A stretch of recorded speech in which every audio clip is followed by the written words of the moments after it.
Let us talk shop. Yes. Let us. Wait. Why do you sound like a little girl? It is a rare disease. Please do not insult me. Let us talk shop as you suggested.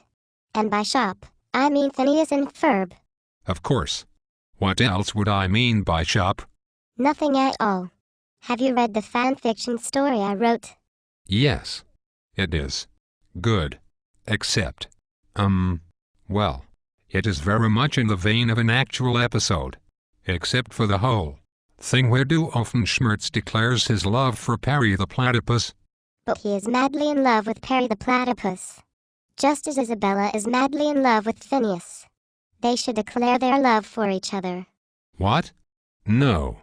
That is not how comedy works. Phineas and Ferb is a comedy first and foremost. Do you even know what the most important thing in comedy is? Ask me. Why? I'm setting up a joke here.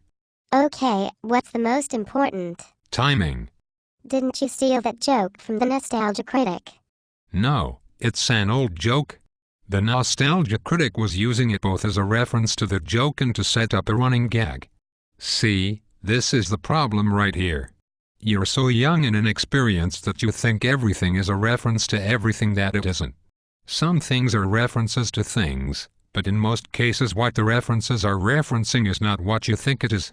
If anything, what you think the reference is a reference to another reference of that same reference. God, who would have thought that the fans of a children's show could be so childish?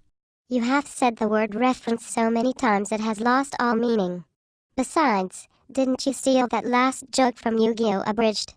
It's not exact, but it's very close to the "how could a child beat me in a children's card game" joke.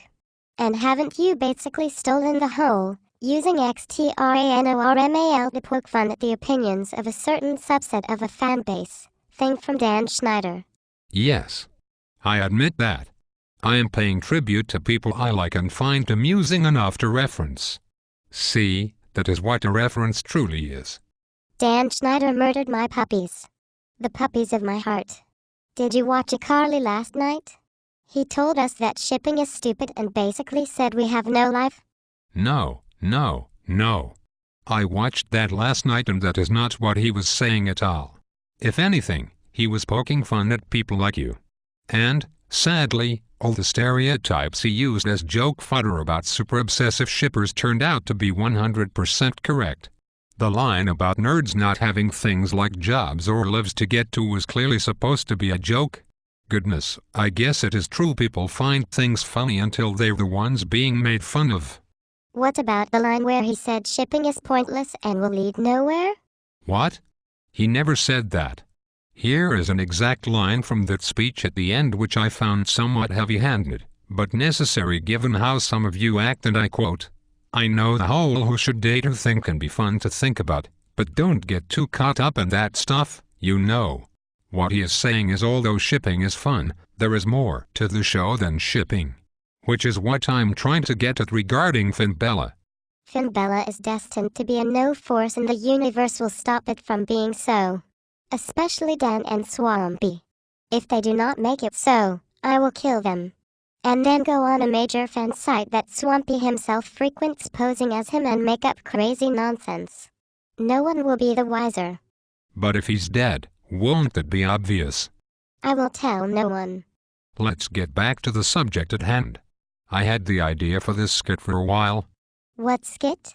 This skit poking fun at some members of the Phineas and Ferb fanbase in the style of Dan Schneider's xtranormal movies poking fun at his own. I hope your insurance policy is able to cover fixing that fourth wall you just broke. Anyway, what I'm trying to say is that a majority, or at least the most vocal majority of the Phineas and Ferb fanbase has the same fault as that of the iCarly fanbase. They care too much for an inconsequential part of the show. As my idol Charles Schulz said, there's nothing funny about being happy. Phineas and Ferb is a comedy first and foremost, and the fact that Phineas is completely unaware of Isabella's affection for him is a very amusing running gag and only adds to the comedy of said relationship.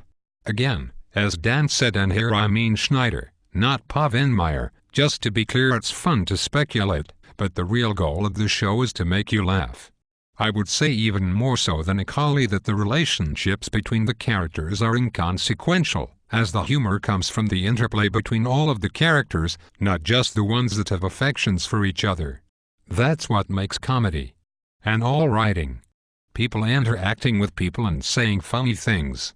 And boys who build extravagant things and sisters trying to bust their younger brothers for building said extravagant things and pets who are really secret agents and pathetic rambling would-be mad scientists. And unlike iCarly, there haven't been any cracks in Phineas and Ferb's comedy foundation so far. If anything, the fact that the cartoon revolves around a basic formula yet the writers are somehow able to keep bending and twisting in self-awarely amusing ways only adds to that potential. I do have other ideas for Phineas and Ferb. They involve lesbians.